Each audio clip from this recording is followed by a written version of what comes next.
Yes, dapat ya tadi ya yang follow question color. Alright, seperti yang aku bilang tadi, kita bakal senang-senang dulu pertemuan pertama. Nanti mulai pertemuan kedua sampai 24 siap sekeras-kerasnya ya belajar ya demi untuk kita sukses nanti. Oke, sekarang yang pertama aku mau bikin kayak gini ya. Aku mau bikin. Kalau di kelas yang PAC itu suka ada start chain kalau di sini dipasang. Ini kayak start chain itu versi yang lain. Jadi aku mau bikin ada 3 Dava sama-sama D. Oke. Regi.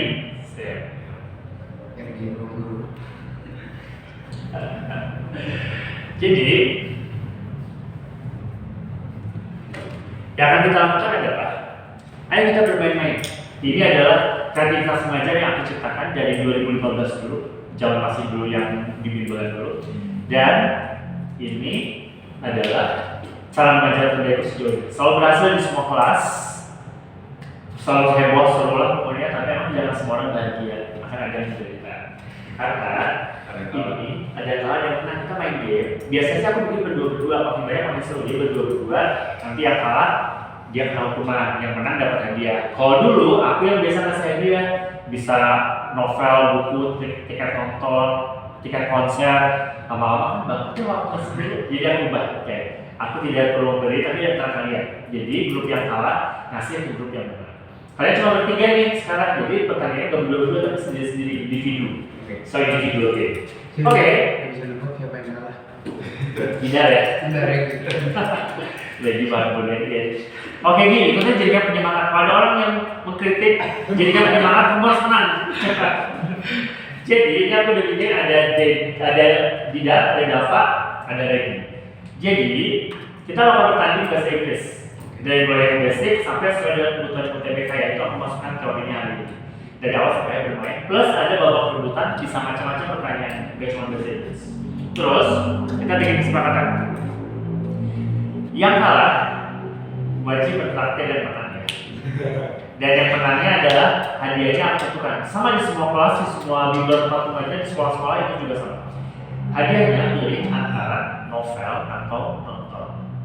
Kalau novel, silakan beli di mana aja, tapi jangan novel e-book ya, novel beneran buku. Jadi silakan belikan novel, terserah yang menangnya pengen novel apa dibelikan.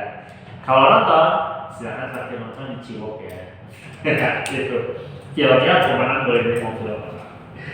Oke, siap ya. Nah, Sekarang udah mulai game. Sekarang udah mulai game dan aku biasa bikin kesepakatan. Nah, nama aku kan Erwin, panggilannya Win. Jadi aku selalu menyebut para fanbase aku, followers dan murid sebagai winners. Tapi itu ada filosofinya. Setiap orang tuh lahir mau jadi pemenang, punya potensi mau jadi pemenang. Bila kita ngomongin, kalau kita kerja keras, kita yakin nggak pernah menyerah, itu jadi pemenang. Tapi kalau enggak, ya nggak jadi pemenang. Jadi kalau aku bilang ini apa sih RG ya, RG privat. Kalau aku bilang RG, kalian bilang winners ya, itu ya yang kita bikin ya winners. RG, Winners. Sip, and the game begins. Yang pertama, tadi aku udah kasih soal, aku tanya ulang lagi.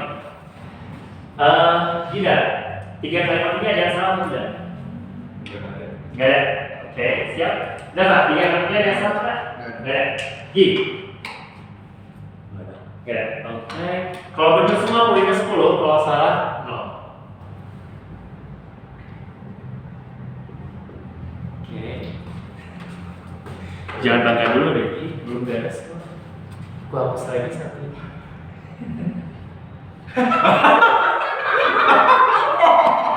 Tidak ada yang benar semua. Oke, sekarang ini berlomba cepat-cepat ya. Cepat-cepat ya, tadi aku udah nyuruh. Silakan setahu kalian semampunya sehingga tolong tuliskan past continuous tense. Seingatnya aja. Nanti yang paling dulu aku mulai. 1, 2, 3, go. Past continuous tense. Ingat kalau continuous kayak gimana? Kosa kata gitu. Kalimat. Oh kalimat. Tapi nama tesnya past continuous tense. Regi udah berpikir keras banget. Kalau maju tuh. Coba.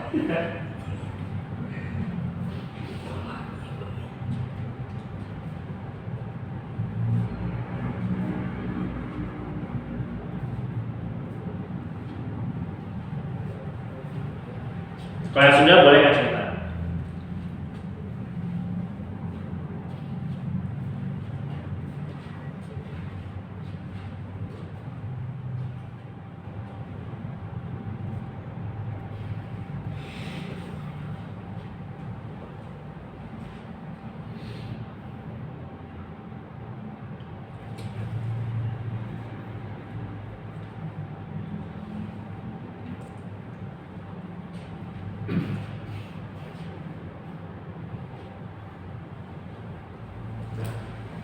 Gak akan bilang. Benar bisa. Oke. Lama lagi nih Pak. Nice try Pak. Jangan salah. Oh juga. Berarti yang lainnya udah pasti. Oh segitu semuanya ya ngomong sama aja. Alright. Oke. Sekarang, baiklah. Pertanyaan kali ini, silakan kalian berebut. Dan aku mau menceritakan tentang satu negara. Jadi kita masuk ke yang namanya, kita mencoba untuk ini pengumuman TBK ya, aku berikan dulu langsung. Ini readingnya adalah namanya tentang negara Finland. Nah, ini adalah bagian dari reading section.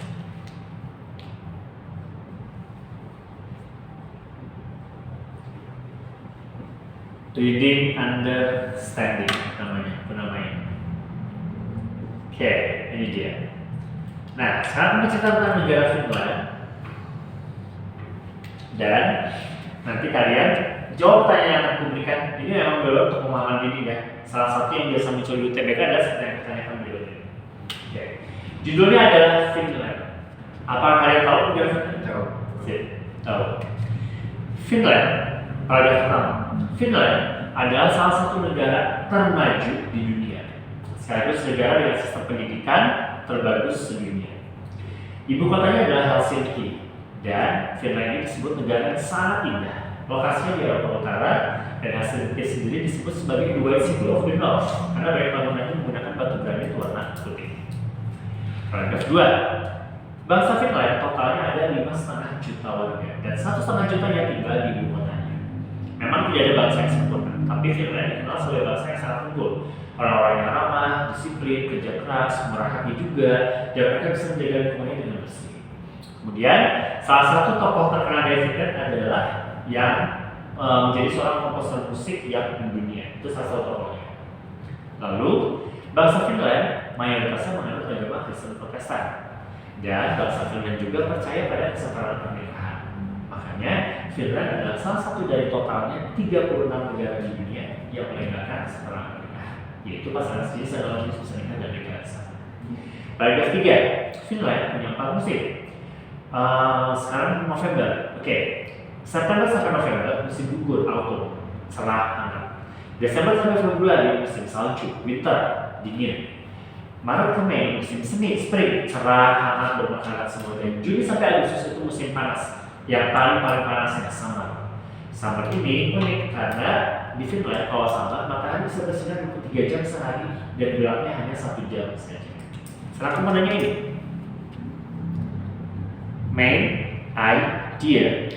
Nah, aku tanya. Siap berebutnya. What is main idea from the passage about Finland? Apa main idea dari tulisan Finland yang aku ceritakan barusan? A. Finland adalah salah satu negara termaju di Eropa Utara. B. Finland adalah salah satu dari 36 negara yang melegalkan kesetaraan pernikahan. C. Finland punya 4 musim. D. Bahasa Finland totalnya mencapai 5,5 juta warga. E. Gambaran Finland sebagai suatu negara. Dapat? Yakin? Oke, sip. Akhirnya dapat pertama kali dapat nilai 10, good. Kasih alasan Pak, bisa nambah poin. Karena yang dari kakak cerita itu kan, opsi yang apa tadi? Iya, benar Finland sebagai suatu negara. Ya karena yang kakak cerita itu tentang suatu negara, maksudnya tentang ya Finlandia itu bukan cuma bahas tentang pernikahan, musim atau negara yang agama yang dia. Sip. Aku tambahin poinnya 20. Nice. Udah stres nih. Karena menjawab main idea itu banyak yang salah, itu termasuk soal yang sulit dan di setiap ujian ini selalu ada. Makanya kalau yang bisa ngasih alasan pasti poinnya gede. Salah dapat kamu udah bagus, nice. Yang lain tinggal ngikutin dia ya, jangan sampai ketinggalan juga. Jadi main idea itu adalah inti bacaan, mencakup keseluruhan isi bacaan. Main idea adalah inti bacaan yang mencakup keseluruhan isi bacaan. Jadi, kenapa tadi jawabannya E? Oke, A, B, C, dan D kan hanya, memang itu benar yang dibaca, tapi dia cuma menjelaskan satu poin kayak dibilang Dava kan, cuma satu poin. Tapi yang E, gambaran finance sebagai suatu negara, dia menceritakan keseluruhan tentang finance, nggak cuma kayak pernikahan atau gambar yang kamu bilang gitu kan. Benar, itulah namanya main idea. Inti bacaan, intinya apa? Yang mencakup keseluruhan isi bacaan. Makanya aku berikan rumusan ini. Jadi untuk cara-cara cepat yang aku ciptakan sendiri, aku masih rumusnya Erwin's Way namanya. Jadi untuk rumusan Erwin's Way ini ya, kalau kalian mencari main idea, dengan coba main idea, cari yang cakupan luas, cari yang cakupannya luas. Nah ini, jadi kalau mencari pilihan jawaban main idea, cari yang cakupannya luas, bukan yang sempit yang cuma bahasa topik enggak. Tapi yang cakupannya luas seperti yang option kayak tadi. Finland sebagai suatu negara bisa bicara tentang iklim, pernikahan, bicara pemerintah, ibu kota, semuanya bisa. Yaitu namanya main idea. Inti bacaan yang mencakup seluruh isi bacaan. Cakupannya luas karena mencakup seluruh isi bacaan. Any question? Jelas ya ini? Jelas. Good. Kemudian kita ketemu dengan yang namanya strategi to discover main idea. Strategi to discover main idea. Jadi caranya gimana nih untuk mencari main idea? Nah, aku pakai rumusannya adalah, ini masih dari Erwin's Way juga. Rumusannya adalah coba kita pakai cara BTS. BTS itu apa sih, singkatannya banyak ya. Tapi kalau yang dalam versiku BTS itu adalah caranya baca awalnya, tapi harus telusuri keseluruhan dan pakai cara skimming. Dalam bahasa kita sebutnya skimming. Jadi gini, kalian bisa diajarkan kalau cari main idea, biar awal. Padahal cari main idea itu nggak cuma lihat awal, mesti baca keseluruhan. Kalau cuma fokus ke awalnya doang untuk main idea, bisa salah. Karena tulisan kan adalah karya seni dibikin dengan beragam cara. Bisa aja paragraf awal cuma buat pengantar, intinya udah kayak paragraf kedua, ketiga gitu. Jadi cara mencari main idea adalah baca dari awal pasti, tapi kalian harus baca keseluruhannya, telusuri keseluruhannya. Oke. Nah, tapi kan kalau di ujian nggak cukup waktu ya, kalau untuk baca keseluruhan kayak kita baca novel, itu gunanya yang S-nya skimming. Maksudnya skimming itu kita baca keseluruhan, tapi sekilas-sekilas aja di skimming gitu, sekilas-sekilas. Tapi itu kita baru menangkap, oh ini bicara ini. Dari situ kita nangkap main idea yang maksimal. Gitu tentang main idea, jelas ya? Sip. Kalau nggak ditanyakan, boleh coba dulu sekarang. Itu dia. Nanti ada pertanyaan lanjutan kok.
Tidak udah, tinggal yang dua lagi.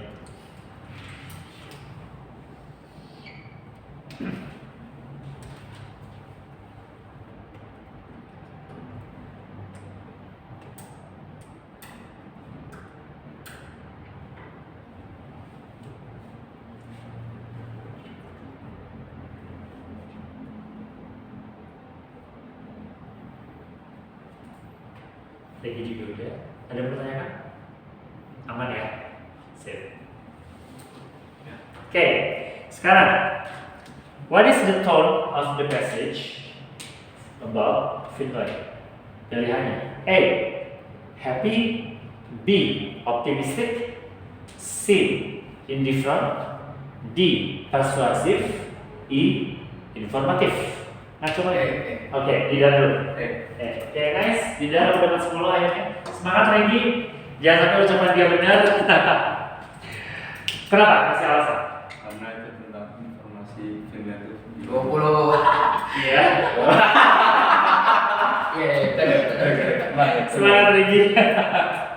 Oke. Benar. Jadi, tone of the passage itu sebenarnya kalau kita artikan adalah feeling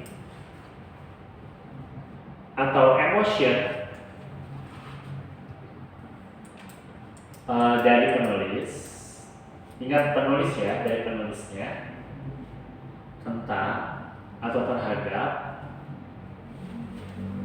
topik bacaannya. Jadi ketika si penulis ini bikin topik, dia menulis, kita bisa merasakan tone dia, feeling atau emosi dia terhadap bacaan yang dia bikin. Nah, itu adalah tentang Finland tadi informatif betul, karena kan cuma cerita tentang Finland doang kan sih. Jadi itu adalah tone of the passage-nya. Dan cara untuk mencari tone of the passage ya sama, tinggal kita pahami inti bacaannya, main idea-nya, maka kita bakal dapat tone of the passage-nya. Gitu. Oke, sekarang kalian bisa tuliskan. Ini aku akan tuliskan gini, tulisannya di sini dicatatkan kayak gini aja. Saya tulisan ini, nanti tolong tuliskan kayak gini, tone text. Dan ini nanti bakal aku bikin kayak tabel gitu buat kayaknya. Dari sini kita udah tuliskan ini sekarang.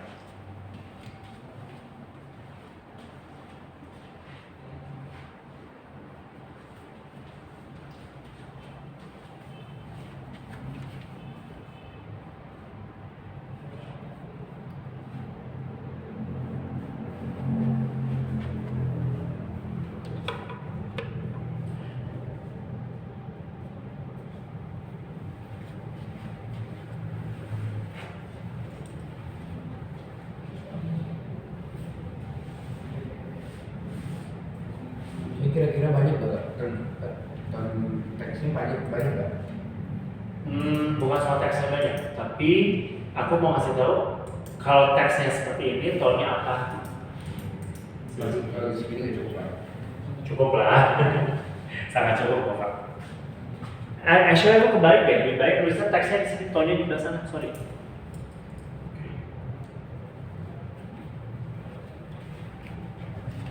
Ini teksnya.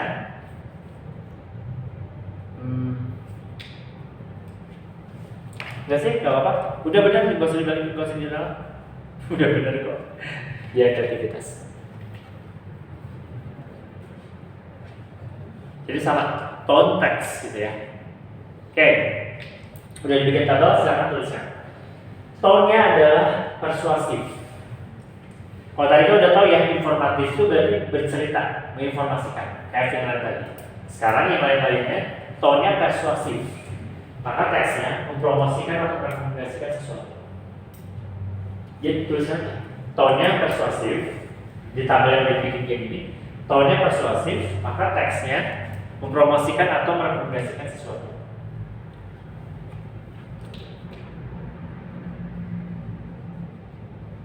Persuasif berarti promoting. Jadi ketika tone-nya persuasif, maka isi teksnya itu mempromosikan atau merekomendasikan sesuatu. Kayak tadi nih, kalau aku cerita Finland tadi ada cerita, ada tulisan, ayo makanya kalian kalau saat liburan bisa main ke Finland ya, direkomendasikan. Itu baru aku persuasif tone-nya. Jadi tadi kan aku cuma cerita doang kan, hanya cerita tentang informasi Finland, maka tone-nya adalah informatif, benar tidak? Sekarang kalau tone-nya itu adalah critical. Berarti dia membahas sisi negatif suatu hal, critical. Membahas sisi negatif suatu hal, negative side.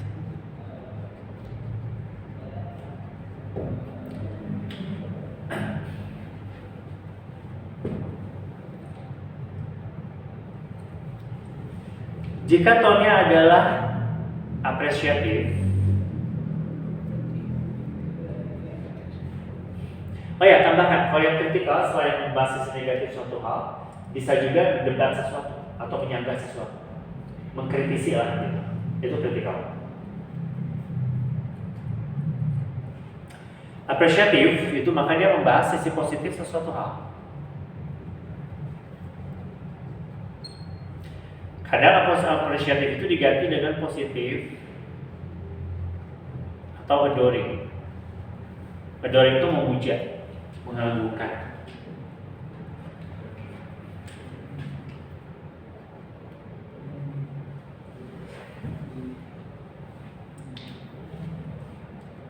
Kemudian ada concern.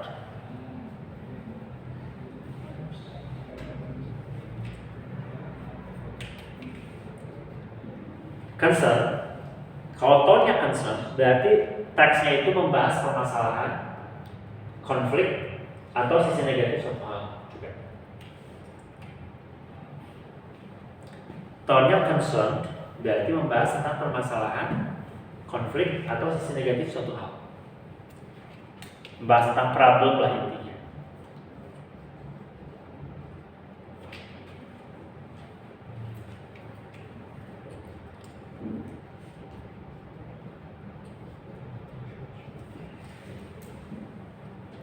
Sorry, spidolnya harus diminta biasa. Jangan rayu sendiri. Nah, sekarang jika ini adalah motivated atau encouraging, maka kalau teks tone-nya motivating atau encouraging, itu teksnya adalah apa ya istilahnya? Memberikan harapan dan semangat, give hope. Dia teks yang menyemangati, yang menginspirasi, yang memberi semangat, harapan, itu kita sebutnya motivating atau encouraging. Secara umum ini pola-pola teks, tone of the message. Ingat yang aku berikan, ikutin, kalian bakal maksimal nanti di UTBK dan sebuah ujian bahasa Inggris.